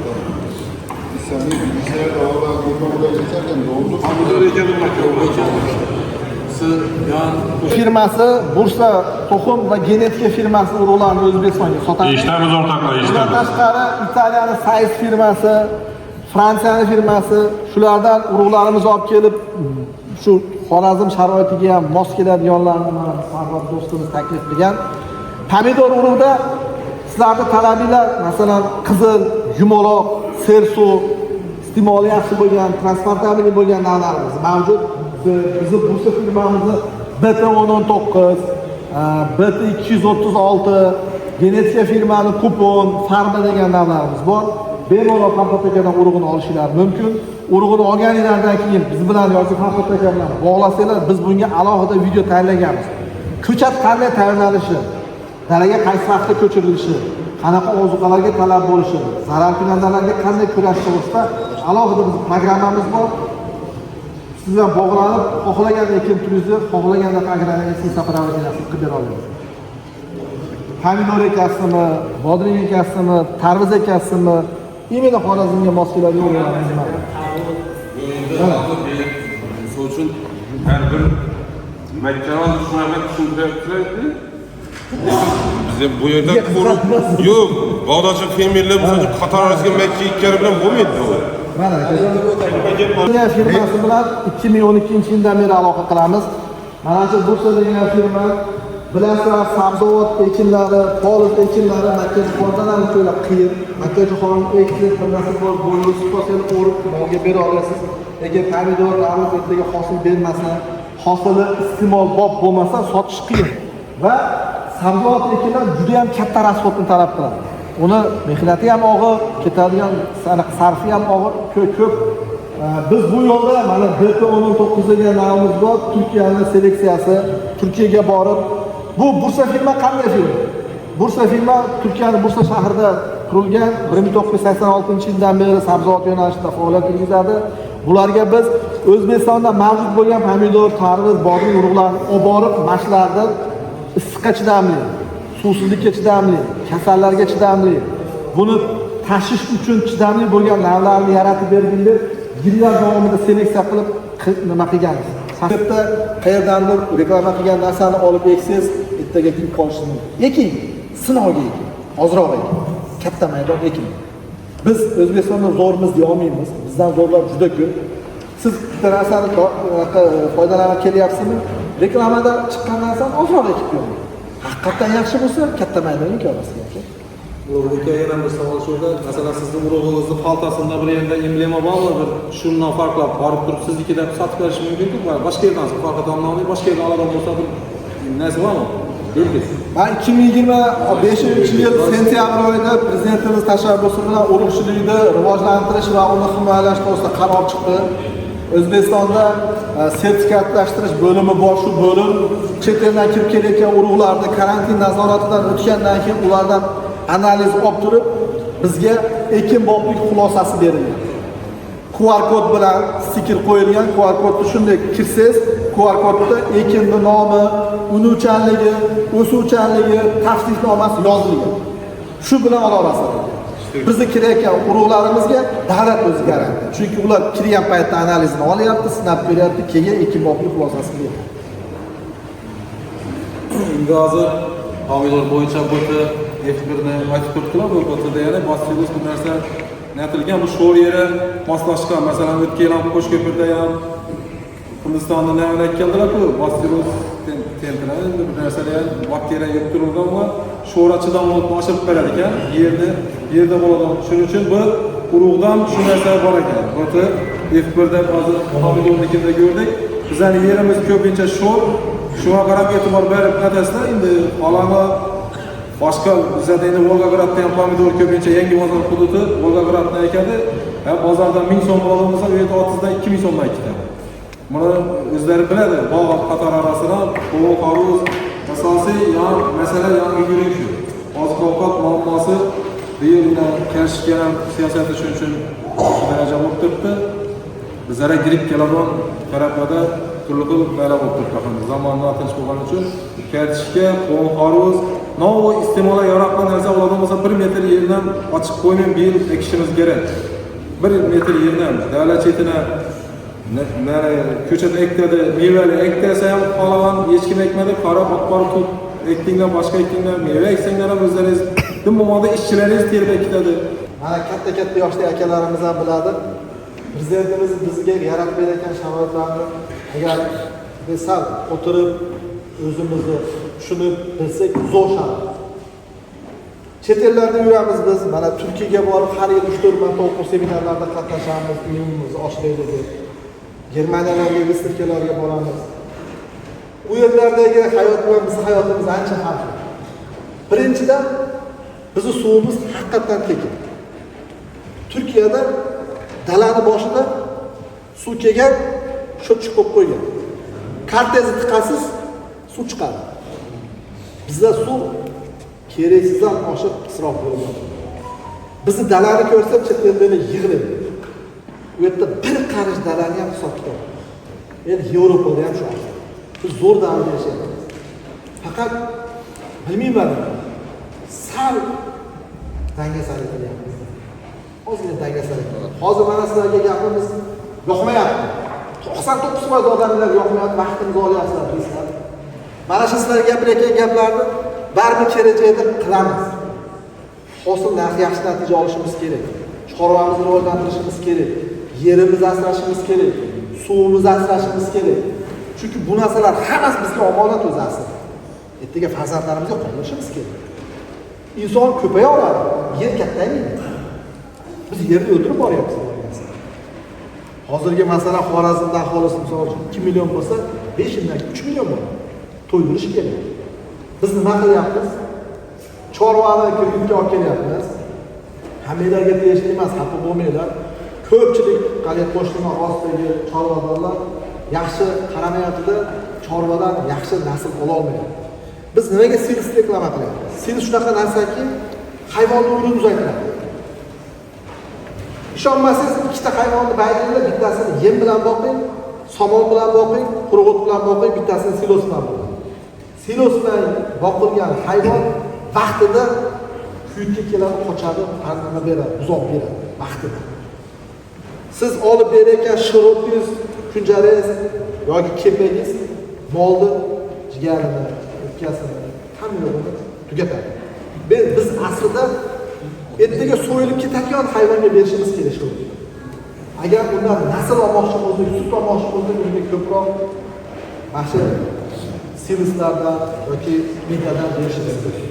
Shu maktab nimani hayvonni umrini uzaytiradi, nasl qoldiradi, sutini ko'paytiradi. Biz hozir bu narsalarga ahamiyat bermasdan tezroq daromad qilishni o'ylayapmiz. Bilasizlar, chorvachilik 1 yilda, 5 yilda daromadga kiradigan soha emas. Kamida 5 yildan 10 yilgacha kerak. Va buni ham ilm bilan boshqarasiz kerak. Yerda egalab o'tiribmiz. Molimiz bor, mana akam faldan berib 3-4 jon kuytiryapti. Iloji yo'q, boshqa viloyatlar uyg'onib bo'ldi. Masalan, Andijonda 9 gektar yer bilan 100 ta mol boqyapti aka. To'g'ri. 9 gektar yer bilan 100 ta molni bemalol boqib, har yili eng kamida $50,000 uyga olib qo'yapti. Kamida $50,000. Qilyapti shu narsani. Ularda 25 litrdan kam sut beradigan mol boqmayapti. 30 litr, 32 litr, 31, bitta joyda ko'rdim 42 litr o'rtachasi. Yevropada ham xuddi shunaqa. 500 ta, 1000 ta baqishi mumkin. 50 ta, 60 ta baqadi. Laktatsiyasini qarasangiz 35 litrdan 48 litrga keladi. Ilojimiz yo'q. Agar biz daromad qilmoqchi bo'lsak, yaxshi ekin turib ekanmiz, yerdan unumli foydalanamiz, chorvamizga yaxshi qaraymiz, shunda daromad olamiz. Shuning uchun hozir gapirayotgan gaplarimizdan erta bo'lyapti. Yana 2 yil shundan keyin chaqirasizlar. Chaqirasizlar, kelib, "Men Makka degandek, chorvadan daromad olmoqchiman, shu Makkani tushuntirib ber. Bu pomidor degandek, bog' orasiga ekishim kerak, daromad olishim kerak" deymiz iloji. Sekin borib hamma narsa pulga o'tadi. Ertaga tuproqni mineralni holatini buzganini shundan to'laysiz. Suvni ham shu chiqib to'laysiz. U paytda iloji yo'q, ishlamagan odam topshiradi. Nima bo'ladi? Xitoy keldi ekan. Nima bo'ladi? Biz davlatimiz ham yaxshi daromad oladigan joyga berib qatdi. To'g'ri. Xitoy kelib ekan. Xitoyni yomonlamoqchi emasman. Xitoy bizga nom bermaydi. Toshkentni ko'ryapsizlar. Bitta joyda qurilish qilyapti. Gastitsada ham yo'qmayapti. Restoranga ham bormayapti. Mashina ham olmayapti. O'zi mashinasida kelib, ashetda shaharcha qilib, ashetda yashab, o'zi ovqat olib kelib, ashetda pishirib yeyapti. Umuman o'z nimaga Toshkentga foydasi tegadi. Agar shu holatda biz rivojlanmasdan ketaversak, maydonlarni to'kib ketadi. Yeydigan ovqatingiz birovning qo'lida ekan, siz qaramsiz. Yeydigan O'zbekiston mustaqillik bo'lganda 92-yil rahmatli prezidentimiz bug'doy to'g'risida savol berdi. 1 kilo bug'doyni o'rniga 16 berdi. 1 kilo paxtani o'rniga 16 kilo bug'doy beraman deyapti Polsha. Shu paxtani o'rniga bug'doy eksak bo'lmaydimi? Deganda o'ylanib turib javob berdi. O'zbek xalqi ko'proq non yeydi. To'ydiradigan oziq-ovqat turi bizda non.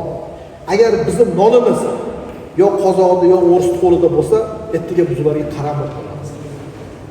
Bug'doydan ziyon qilgan bug'doy ekanmizki, nonimiz o'zimizda bo'lsin. Insoniyatni boshqaradigan narsa nafs. Agar oziq-ovqat kimnidir qo'lida bo'lsa, biz qaramiz. Endi o'zi o'ylaydi. Aka, go'sht olyapsiz. Bitta millat bilan bitta millat teskari bo'lib qoldi. Hozir mana Eron bilan Isroil urushyapti. Eron bilan Amerika urushyapti. Eng zo'r qurol nima? Ashu hayvonni go'shtiga bitta virus qo'shib qo'ysa, bitta bakteriyani qo'shib qo'ysa, nima bo'ladi? Bitta millat qiladi. Yeydigan narsamiz, oziq-ovqatimiz o'zimiz qo'limizda bo'lishi. Bu hozir sizlarga bitta oila misolida qildimizlar. Mana shu o'tirgan odamlar bu jamiyatning javobgari, davlatning javobgari aslida. O'tirgan joyingizda lavozimingizni davlat sizga bergan narsani, davlat bergan yerda mas'uliyatni ham qilishimiz kerak. Mas'uliyatini his qilmasak, bizdan kelayotgan odam xuddi shunaqa bo'ladi. Otam olib qo'ydi 50 gektar, har yili yarmini arendaga berib olib, to'pta mol baylab, men ham shunaqa qilib yashayveraman. Agar siz hozirdan o'zgarsak, men pulim o'zim yetadi. Bir oyda yolg'on gapirish emas, $60,000 arendam. Lekin kitob o'qiyapman. Ikkita farzandim kelyapti orqamdan. Kelyapman, farzandlar mendan mag'rurlansin deyapti. Men otam mana shu ishni qilgan edi, shuni o'qigan edi deb kitob o'qiyman. Meni ko'rib ikkita o'g'lim ham kitob o'qiydi. Agar men har kuni qiyshayib, ichib, bema'ni yursam, bolam ham shu bo'lardi. Biz ko'zguymiz, biz oynamiz, ilojimiz yo'q. Biz bundan keyingi hayotimizda keyingi naslni javobgarimiz. Shuning uchun sizlardan iltimos, akalar gapiga davlatimiz berayotgan, bizga berayotgan shansini vaqtda foydalanib qolishimiz kerak. Uzr agar kimnidir nafarat qilgan bo'lsam, kimgadir og'ir botgan bo'lsa. Bedamon. 3-chi munosabatga o'tdingiz. So'rasam 13 million, 15 million deb. Misol kamida biza 4-5 quloq bor. Misol bolchi. Ertasidan 15 milliondan 60 milliondan 3-chi qo'ysam. O bitta 1 million yetib qo'ysa, gaz beradi. Men kelajakda bo'ladi deyapman, hozir bo'ladi demayapman. Shuni ham qilsa bo'ladi, shu mashina. vatkoza emas-ku, vatkozalardan savolingizni berib turibsiz. Buni vatkoza berasiz. Keyin boyaqadan tushuntirgan vaqtda aytdilar, nosozini keyin nosoza qo'ysang ham bo'ladi, salmondan kelaveradi shu suvda. Bu ham maklaga qo'yishni shart emas deb aytildi. Bu ham yan tadbirkor, urug' ekkan o'tirdi Turkiyada, shu narsa urug' bo'yicha savol beradi. Suv bo'yicha vatkoza berasiz. Vaqtga shunday bo'ladi gapirdi-da, banda. Yo'q, bir vaqtda shunday bo'lib qoladi deb turibsiz. Lekin nosoza qo'yadon, aqlli quloqlar ham bor. Nosoza qo'yadoni icha so'ndiradi, vergiga qo'ysangiz icha so'ndiradi, yo salmon boshini qo'ying. Keyin u savoldan javobini beradilar. 3-4 ichamiz-ku bir salmondan. Har qanday bir plastik beraman dedi. Degizasiz o'zingizga kerak vaqt ishini, orqada yeydigan vaqtda bunday ishlaydi deb turib. Shuning uchun bizlar ozuqa ekinlari bo'yicha bo'ladigan savollar bo'lsa bering. Qo'ldan kelgancha javob beradi. Beda bo'yicha savollar bormi? Bedani ochikmi, ochmaymi? Ben şöyle bir, o zaman soru yok herhalde, bir sözü almak istiyorum. Öncelikle sabrınız için teşekkür ederim. Uzun bir sunum, uzun bir oturum ve ürünlerde çok fazla ürün vardı. İşte mısır var, beyde var, pomidor var, bodrik var, çok ürün var, çok soru var işin açıkçası. Bu soruların cevabı var bizde. Ben şunu anlatmak istiyorum öncelikle. Şöyle hemen şurada bir Zafer, oradan keyin gaplashasan tercüme etsin mi?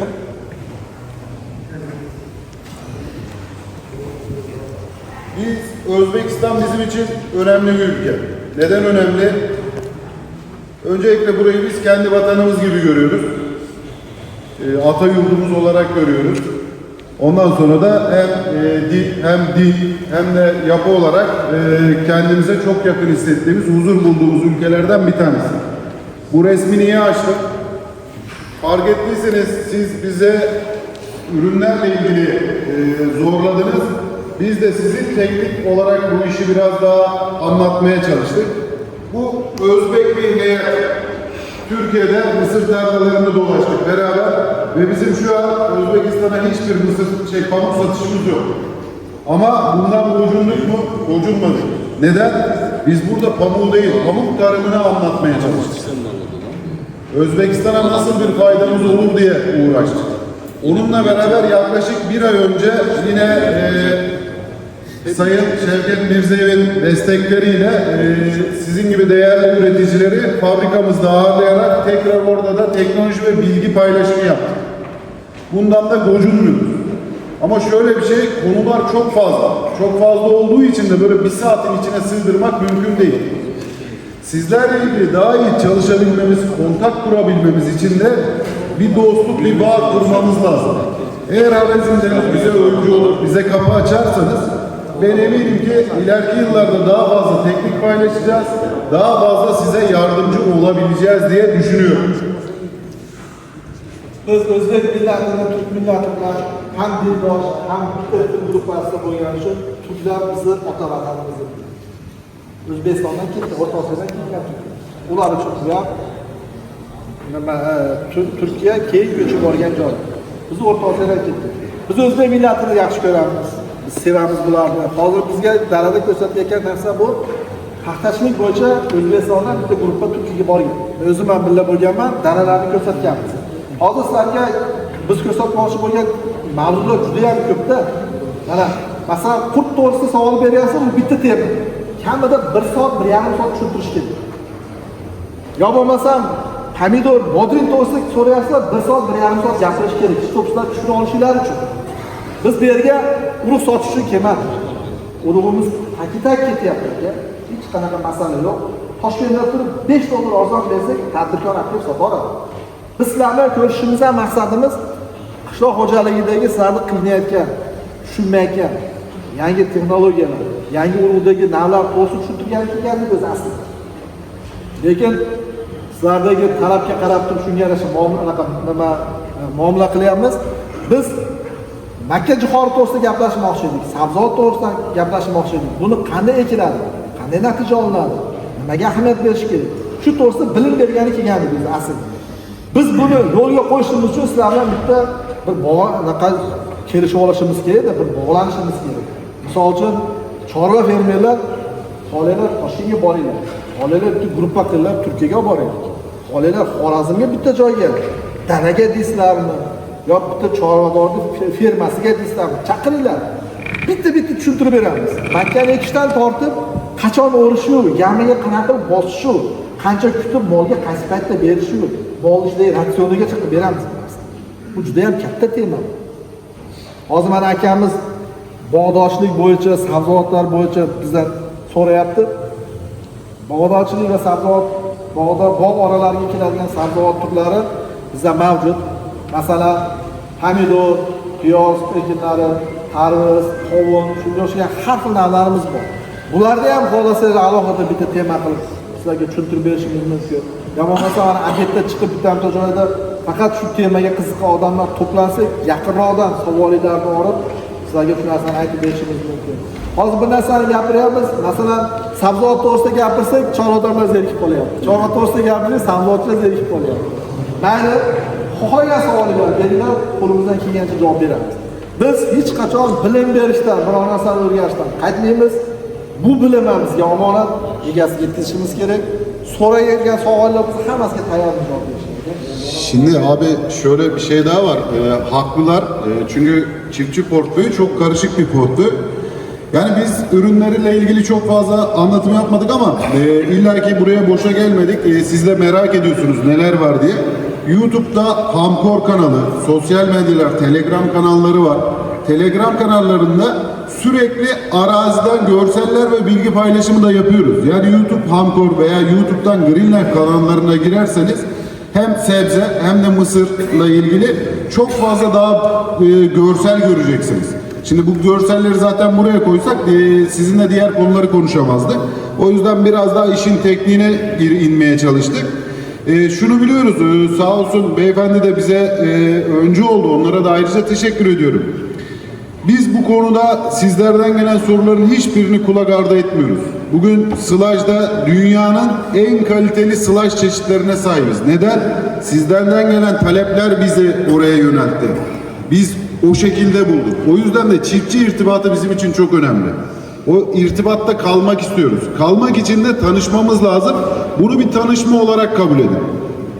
Hozir sizlar bilan bizni bu yig'ilishimizni bitta bir tanishish deb qabul qilamiz. Xudo xolasa bundan keyin ham davomiy ravishda sizlar bilan ko'rishamiz.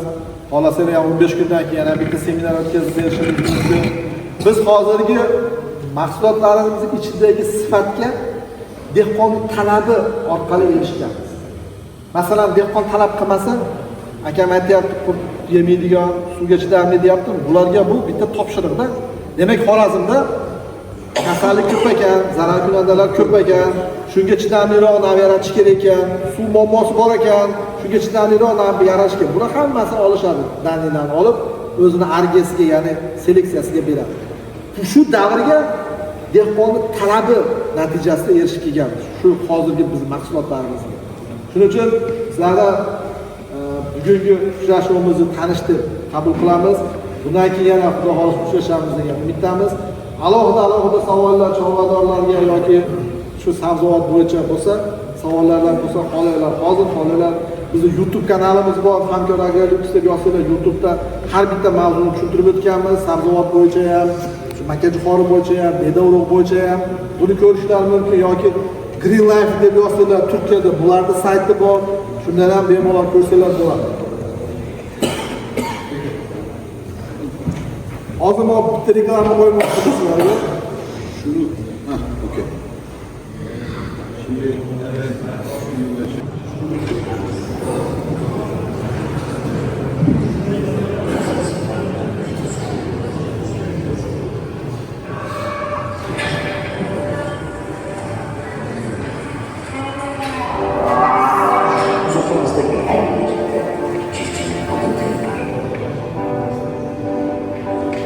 bugün karnınız dolduysa çiftçiye teşekkür ederim. Polen her zaman Bu reklamalarımızı hamma qilayotgan paytda quyoshning dalasida tushib qolgan issiq sovuq demasdan dalada mehnatda peshona terimdan mahsulot yaratgan va insonni to'ydiradigan dehqon. Agar bunga qo'yimiz qo'ysa, dehqon haqiga duo qiling degan ma'nodagi reklama. yazın sıcağını tartışın. Hepinize teşekkür ediyorum. Evet, bugün dünyada bir kişinin karnı doyduysa buradaki çiftçilerin emeği var. Çünkü dünyadaki her şeyin içinde çiftçinin alın teri var.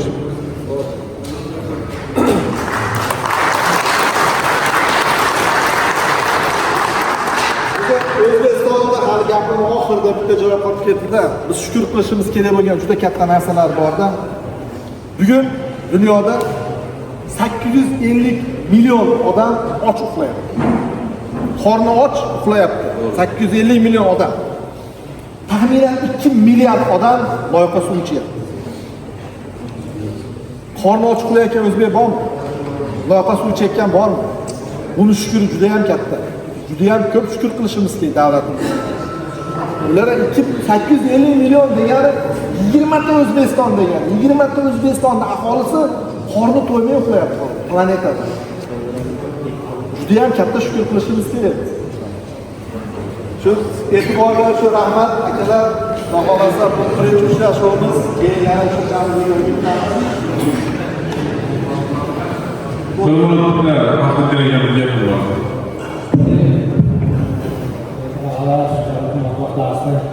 Bizler rahmet emniyete endi bizlardan takliflar var endi. Bir Mekke'den konsolosla azbak aşkıyası için. Green Life Fond'un Mekke'ler türleri yok. Özümden var. Xitay Mekke'ler var. Yani şu mahalli Mekke'ler var. O mahalli emez. Ciddi tedavi mehası. Bunlarda Green Life'ın Mekke'lerinde muamma azbakı için gerek olan protein, krahmal, kan pantalar ki. Burada sınavlar içeceğim. Şöyle. Xitay'da Mekke'ler var. Avyonlar sentinel yoklar. Ondan başka uruglar var. Yedi urugları, ağız, sabılar dikilen urugları, uyan urugları, urugları. Ama mesela yardım gerek olsa bir muhal var. Şöyle kulağımızdan verilmeyen birkaç çıkırdı. Bakın buraya geldik onlarımız var. Bir bakım anlarımızdır. Her şey urugla bağlı da YouTube kanaldan görüp oturanlar da Sınavda ötken sınavda ötkendiydim. Sınavda tevsiye bu. Ağzı yolunu ve ihtiyacıyla ketlemek var. Yaşayanlar var. Her bir mesele ilim bilen var. İlimsiz hiç belaya erişik olmuyor. Çünkü ilimsiz olmasan bir gün Xitay'dakini, ikinci gelen bir gün Türkiye'dekini, ikinci gelen bir gün Mehherli'yle. Çünkü ben belirse ilim bilen bağlık dedi. Doğru tuttu. Yine Türkiye'ye barala dedi. Öyle bir efendim dedi. Hem de gelmeyenler kengeçe reisler oturttular tumanlar. Teşkil edilmez mi? Teşkilatçılar ederler. Her ayarlarda 3-4 bin, 4-5 belgeli Türkiye yapmak belirli. Çünkü ben prezidentimiz tapşırığı bu. Belirler çekli görsün, fikri özgelsin, anlı nesi özgelsin de tuttular. Ulan tayarımız ile. Bu teşkilatçılar yatıyor, bu reyterler bir gerekti. Görüp gelesine dünyada. Cemal Bey, benim sağ olun. Assalomu alaykum hurmatli mashhurlar mehmonlar, menda bir sizlarga taklif iltimos qilib qo'ysanlar. Bu tashkil etib bunday nelar tashkil etganligingiz uchun rahmat. Sizlardan iltimos elaylik, chunki biz ne tashkil etganda bu ximikat bo'yicha, o'g'itlar bo'yicha bir tushuncha beradigan nelardan taklif qilsangizlar. Ammo nelarda o'g'itlardan, ximikatlardan her şekilde ko'payib ketdi.